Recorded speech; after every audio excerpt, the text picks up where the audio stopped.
This is the best place to buy bulk Lego in the world. The selection is incredible, the prices are brilliant, and it's like heaven walking around this place.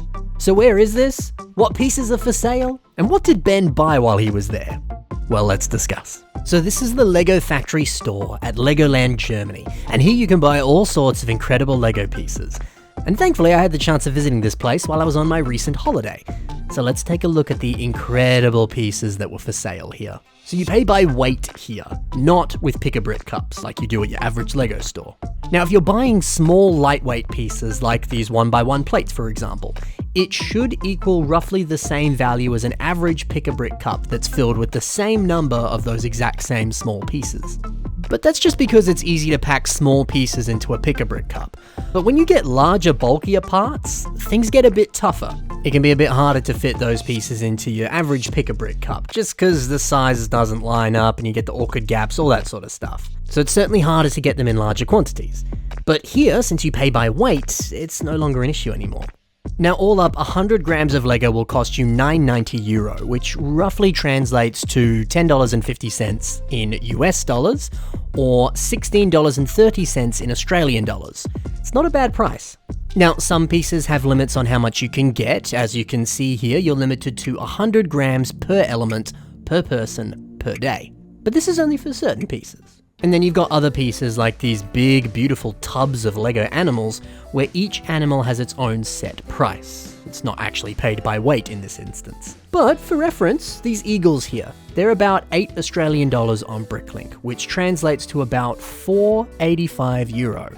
And they're asking €3 per eagle. So some of these animals are slightly cheaper than they are on Bricklink. Plus, depending on where you're buying on Bricklink, you also have to factor in shipping costs, so it's a decent enough deal. There's also a separate cabinet with individual pieces for individual prices as well. Some of these are some pretty nice parts, but yeah, you can't really buy these that cheaply in bulk, sadly. Still, what's so impressive about this place is the selection.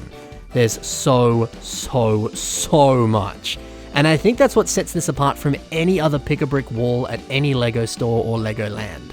Now sure, they have pieces that you see in your average pick-a-brick wall, which are a little bit less exciting, but they have hundreds of other parts that you never see on the pick-a-brick wall, and I dream of being available on the pick-a-brick wall. I mean, look at these crazy cool plant pieces, reddish-brown bushes. You've got leaf pieces in essentially every different color that they come in.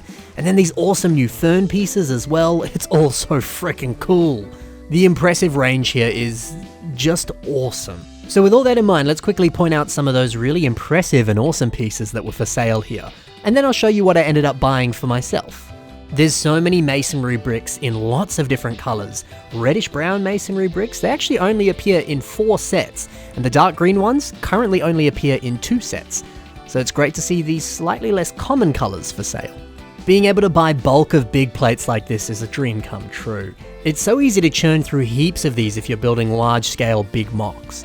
There's also a whole bunch of these big ugly rock pieces. I rarely use these myself, but I know lots of AFOLs who use these all the time and just love them. Plus these are great pieces for the internal structural supports of mocks, so access to bulk of them, that's very helpful. Oh, and look at all these sheep. Lego sheep might be one of the best new animals that they've made, and it's so cool to just see a whole bunch of them here. The same can be said for a whole bunch of sharks. Even if you don't buy any of these, it's kind of fun just to look at a whole bunch of Lego animals all in one place. There's plenty of printed tiles as well, and you're basically paying for them as if they had no printing on them at all.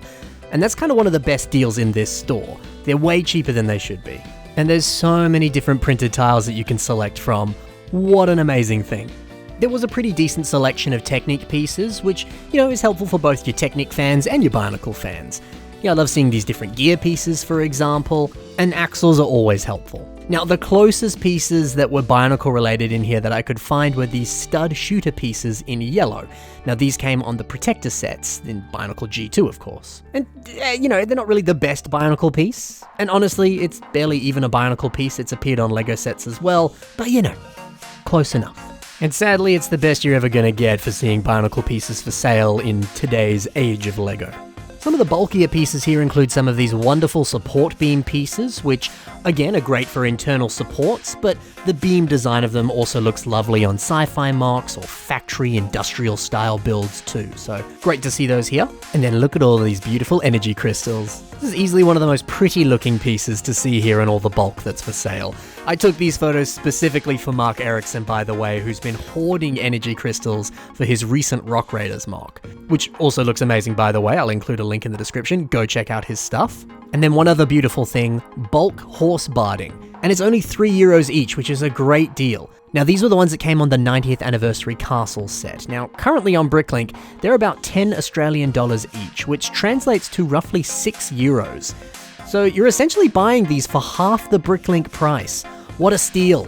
And hey, there's even a few pieces for sale here too, which just continues to add to the awesomeness of this place. And I do believe there is a 10% discount on your purchase if you have a Merlin Premium Pass, which if you're buying heaps like I did, that 10% off, it takes off a pretty solid amount. Alright, we've seen what's available for purchase at Legoland Germany. Now let me show you everything that I bought while I was there. And I'll also show you how I intend to use these pieces in the future. Maybe seeing some of the ways that I aim to use them can give you a bit of inspiration for your own future builds too. So I bought a solid amount of these cheese slopes in dark bluish grey. I tend to use a lot of cheese slopes when I design rock work on medieval or fantasy inspired dioramas, much like this one here. Having access to huge quantities like this is invaluable and will be a big help for future builds. On the subject of rock work, I got lots of 1x2x3 dark bluish grey slopes. I use these a ton in my rock work, and these can be annoyingly expensive to get in larger quantities on Bricklink, so it was much cheaper to get them here. And I've been hungry to grab some of these for ages, and I've just never seen them in Perth. So being able to get lots of these trans pink and trans purple 1x1 glitter bricks is a dream. I love the unique glitter color on these pieces. I've thought of using them for some kind of like magical crystal cave mock, and I probably will. But I also saw this mock at the Skabeck fan weekend. It was built by Soren Jansen and it's called Purple Waves. I love how he's used them to make some kind of cool alien landscape with purple water, and using the glitter for the waves, just magical. I also picked up lots of these threef pieces. You know, the 3-leaf pieces, threefs. They're in Keat Orange and also yellow as well. I also got a nice handful of these leaves in light yellow, gorgeous color. I intend to use both of these yellowish colored pieces for some sort of future autumn mock, one that's very similar to this one that I made earlier this year. I also grabbed these door rail pieces in light bluish grey and dark bluish grey as well. Now, these might be some of my all-time favourite pieces. I use them all the time. I use them as either like decoration, like you can see here, or maybe just to add a little slight lip onto some architectural design, just to add a little bit of depth and variation. It's just a great piece. I got a nice amount of these 1x2 dark bluish grey grill tiles. It's a great piece that works well for greebles on other sci-fi mocks. Now speaking of sci-fi, I got a solid amount of these 1x16 Technic bricks. These are getting surprisingly pricey at the moment on Bricklink. I bought them because you need them to build modules for New Hashima. New Hashima, of course, being this awesome sci-fi mock that makes its rounds at many conventions across the world. Here's one module that Stefan has made, and it's incredible, and you can see some of those Technic brick pieces along the edges at the top there. Now, I'm tempted to make some modules for New Hashima myself, or at least build my own cyberpunk diorama, and I'm certainly going to need some of those pieces for it. Got me some beautiful lavender leaves, as well as some sand green leaves, the big ones, as well as the small ones too. These unique coloured leaves always give me so much inspiration. I've used unique coloured leaves in a few of my recent mocks, so stocking up on some more unique colours, it gets those creative juices flowing. On the subject of plants, I picked up some of these dark green, longer stem pieces, these bamboo pieces in sand green as well, very exciting recolour, and I also got some of these phenomenal new fern pieces. I love plant pieces, man, and they're just so easy to build with, and it's so easy to sink hundreds of them into one mock. So bulk, always helpful. Plus I'm really hungry to build some kind of cool jungle or forest style build, and these will be a big help for that. Speaking of which, by the way, I got lots of these olive green and sand green 1x1 plates. These are going to be helpful for future landscape builds, and I so want to use sand green on an upcoming landscape build. So yeah, it really just felt like I hit the jackpot getting so many of these 1x1s for that exact purpose. And hey, olive green 1x1s will work well for that kind of like moss detail, like I did here on this mock. I also picked up a bunch of 1x2 light bluish grey plates. Now these are useful for all sorts of different things. I mean, on that last mock, I used some for the texturing down here, but I've also used them before as snot brickwork, like you can see on this castle scene that I built. So I'm definitely going to use them for lots of different stuff, much like these two examples. I also took advantage of these incredible printed pieces and got parts like these ones. A bunch of 1x3 dark tan tiles with that wood printing, Love that print, it looks so nice. Could easily use this for wood detailing on future castle mocks, on like scaffolding and different things. I also got some curved tiles with wood printing on them, very nice. Then I got these cool like blueprint pieces, as well as some paintings, pieces of paper, all sorts of different stuff. My intention is to use them for wall details or little random objects and items that appear on tables and things, so the next time I build a more sort of like interior or minifigure focused build, I can use them as little accessories to give the build a little bit more life. Oh, and then I got 4 of these incredible 8x16 printed tiles. These came from the Heart Lake City Community Center Friends set. And oi, I freaking adore this piece. I've always wanted LEGO to make a big printed tile that looks like graffiti or some kind of street art. I want to use this for like a Marvel mock with some kind of back alleyway with graffiti all over it, or use it as a cool billboard, much like we see on the actual set. So having 4 of these, super helpful. But yeah, I also got these strange azure caution line tiles. I had no idea these even existed in this color. I've only ever seen these in yellow with the black line printing. I picked these up just because they were weird and I'd never seen them before, and I think they could look nice in a sci-fi or Star Wars mock. But yeah, odd. Got me some of these lovely Travis bricks. These rule. Studs on all sides, so helpful. I've used them before to make these nice pine trees, so works for that, but I've also used them to construct some of these pillars as well, much like you see on this mock here. I grabbed heaps of these 1x1 trans green tiles. I've been hungry to build something similar to this mock by Stigan Om. I love how he's used them to make a brilliant kind of bog or swamp. I grabbed a bunch of these so that I can do something similar. And speaking of water, I got lots of these 1x2 trans clear tiles. These will work very well for water. Now, many people use trans light blue tiles for water, like you can see on this mock, but there's no reason trans clear tiles won't work as well. And if not, I could use them for frozen ice pools or windows or whatever.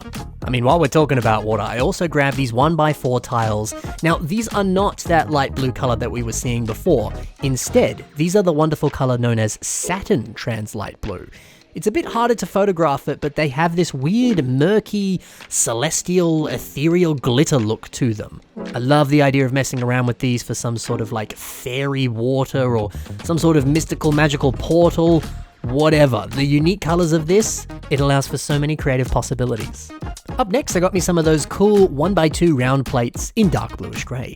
In the past, I've used this piece on this cute little well design that I made that I was hoping would appear in this mock, but as I was designing it, it never made it into the final stages. Still, the idea of using that for interesting stone brickwork, it's a good idea. So more of these pieces, I could potentially do that on a much larger scale. Hey, and then I got a good whack of some of my favorite pieces. These wonderful 1x1 by 1 2/3 Snot Bricks. I love these. They're just so helpful for snot detailing. I used the 1x2 variant of this on a recent Marvel mock that I built, where I wanted to add some texture onto the side of this loading dock, and they were perfect for that. Now this is an exciting one. These are Nougat 1x1 plates. Now, this isn't medium nougat like the masonry bricks on the detective's office set, and this isn't dark orange like we see on the town hall modular building. This is nougat, the same color used on the UCS Luke's Landspeeder set. So it's a less common color, but it's a cool one. So having many of these in 1x1, I like the idea of using it for some kind of desert landscape. I also picked up some printed bricks that represent all sorts of different types of drinks, like bubble tea, orange juice, all that sort of stuff. And finally, I grabbed some of these interesting curved slope pieces in white. I enjoy the shape of this piece and could be fun for some sort of future snow diorama. So that's my haul. And this is what LEGO Heaven looks like, right here at Legoland Germany. By the way, if you're curious, the mock images I showed before are my mocks. I built those, they belong to me. But if I didn't build it, I made sure to specifically credit the artist and give you the name of their mock as well. There'll be links to all of those mocks in the description below, so go and follow those people on social media. And if you want to see more of my mocks, that's in the description there too. Thanks for watching, guys. Hope you enjoyed.